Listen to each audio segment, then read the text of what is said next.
Hey, wonderful people. So beautiful, wonderful, my lovely, lovely people. I was on a live this morning. Yes, I fell asleep downstairs and then got up, decided to go upstairs to my bed. And I saw somebody shared a live, somebody that I follow, and I generally am one of the, panelists on his live. And my mind just said, I said, should I? And normally, not disturb my sleep, my sleep, but I say, all right. The topic interesting. Let me just just find a way to get the sleep off of me. A good thing. I never overly tired and had gotten some sleep earlier because I would have slept through the whole thing. But nonetheless, I'm glad I stayed up. Tired now. Trust me, I have to go in, get a shower, and then go get some sleep and get up back and do some work.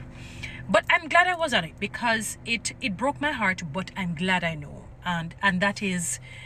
There is this sort of misogyny and misandrist feeling, and I'm going to explain the two words, where they say men who hate women, but not from a sexual standpoint, in terms of their attitude, their ways, and vis-a-vis the women who don't like men in terms of their attitude and ways, not from a sexual standpoint. Let me clear that up, because when they hear that, they always, go into it. And so what the men are saying is that men don't want to tell you the truth. The reason why you find that men are not proposing marriage is that you're thinking too highly of yourselves and they just don't like your attitude, your actions, your behavior. One of the main ones is that you don't listen and you talk with too much emotions as opposed to facts. And we have heard this over the years. Men are from Mars, women are from Venus. And they often say that women tend to predominantly use more of the right side of the brain, the more the creative side, the emotional side, and all of that. You notice how we behave. We're dramatic, we're creative, and how we are as women. While the men are logical, they're like doubting until I see it, it is not so. And for men, sometimes women will just argue on emotions as opposed to facts. I do understand and I do accept. And secondly, they said a big problem is that women don't listen. They listen to respond as opposed to listening to understand, and they interrupt conversations. That is true, because I had been guilty of that, and it's something that God has helped me to hurdle. I'm not fully over the bump, but I'm at a better place. I struggled for a long time. And it was not me trying to be disrespectful. It's like this passion inside of me. When you say something and it's like something is said, make it come out right now while the person talking. Let it come out right now. Or they're saying something that you feel is not true. It's like it burns you to hold it and not challenge them right away. And sometimes, even if they're not speaking what is factual, maybe it is their perception, and you can allow them to speak, and then you clear up the misconception. You don't understand what I'm saying? And it takes practice. You have to work at it. With God's help, you can get there. Because I'm hurdling it. I used to be like that, like a disrupt. And it was just really annoying to men. And so I know what he's saying is true. So men tend to listen more, even if they're quiet. Don't underestimate their quiet mode. It may seem as if they're not listening, but they are. I'm telling you. And, women say men are insensitive. They're not compassionate. And I realize the problem why we're having this tug and war. He say, she say, you're not this, you're not that. And we don't want to seem as if we're lauding one sex, as in male versus female, over another.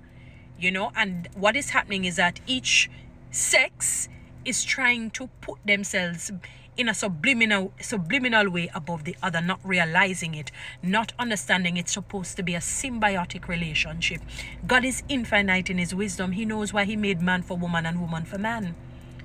When you have that symbiotic relationship, let me tell you what you get: loyalty, devotion, commitment, respect, understanding that you cannot get from just male to male or women or female to female. And I'm not talking from a homosexual perspective or homogeneity, which is oneness, the same sex, but at oneness. I'm not speaking from that. There must be a reason why God said, I'm going to put man with you. He knows how we think. He knows how the men think. He knows how they're wired. He's infinite in his wisdom. But what is happening is that we're not following the scriptures. The scripture says, submit yourselves one to another. What we do, we quote only the Old Testament, where it says, wives, submit to your husbands.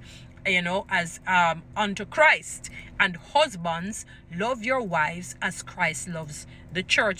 Submission, when it says submit yourselves one to another, it's really respecting each other, listen to each other.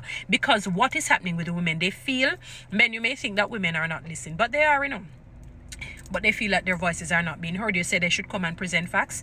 Oftentimes women do that.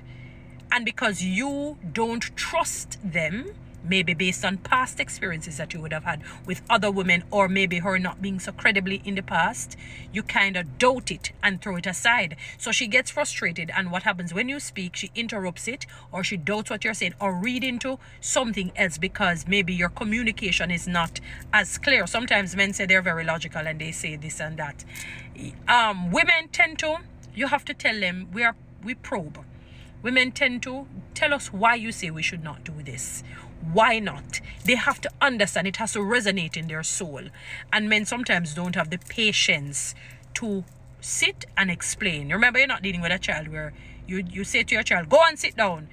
And you don't expect the child to backhand to respond, because you are the leader. Say this. Sometimes you bring that to the woman and say that you don't want her to question and you want her to trust you, but sometimes the trust is not reciprocated.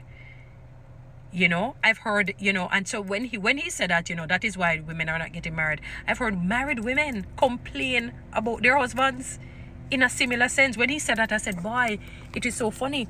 Women have the same problem, that men don't listen. They don't respect their views. Maybe because they don't want their friends to say, you're a simp, you're listening to the woman. Or your wife told you this, so you're listening to her. Because maybe the belief is that she's not emotionally intelligent. We're not talking about her intelligence quotient, meaning her knowledge. But you think that she's just using pure emotions, even when it's erratic, to judge a situation, which she may not be doing it, She may not necessarily be doing it. If you look at what the characteristics of the Proverbs 31 woman, she's a wise woman. A wise woman who gives advice to her husband. When a man comes in contact with a woman and she gives you solid advice, your life is bountiful, it is beautiful, it is blessed. Blessings and favor just multiplies. But you have to follow what the scripture says. Submit yourself, respect each other. Respect each other. Listen actively to each other. Be an active participant in the listening saga. Even if you feel a little, you say, all right, I'm going to train myself, just as how I had to train myself to not interrupt, so that I can listen actively. Train yourselves, men, to listen to the woman. Even if she's talking and venting, and you may not understand it from her perspective, but that is how God wired her. She may not understand it from you. Say, why is he so rough and cold? And that is, she don't understand, but she will, she says, okay, this is how God made him. And in different situations, when scenarios present themselves, you will realize now, oh, that masculinity is really needed in the man, or that femininity is really needed in the woman. It is not a tug and war. We're not misogynists, we're not misandrists. We are one, we're unity, we're unified, we're harmonious. It is man and woman, woman with man. Not a bad entanglement, a good tangle. When it says wrapped up, tangled up, tied up together. It's just about respecting and loving each other. Deciding in your mind's eye that I'm going to understand this individual. When you do that, you will have harmony, unity, blessing and favor beyond what you can ever ask, think, or even imagine. Yes, women need to listen more to men and not just accept things and say, oh, it's rubbish. Sometimes, to be honest with you, men, in my estimation, sometimes I think, fool bad. Fool.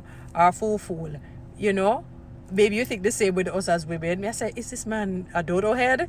But we have to put that aside and decide within ourselves, okay, we're going to humble ourselves, both men and women, and respect each other. That's what Paul was saying when he said, submit yourselves one to another. And let me tell you something, men. You see, when you love your wife, and that woman as Christ loves the church and gave himself up for her, you don't have to ask her to submit. You don't even have to, something she won't even challenge you. My husband says he doesn't like it. It's not about a child and father thing. Although he should operate in a sense like a father, to an extent. She won't challenge you. No matter how extroverted or tough that woman is, you can break her down that way. But you have to love her. That is why Peter says, do not embitter your wives. Don't be rough, harsh, and coarse. Because your prayers will be hindered because they're the weaker vessel physically. So it's a symbiotic play, men and women. We're not fighting each other. We love on each other, respect on each other, understand each other. All right, guys, you know what to do. Read TikTok and YouTube.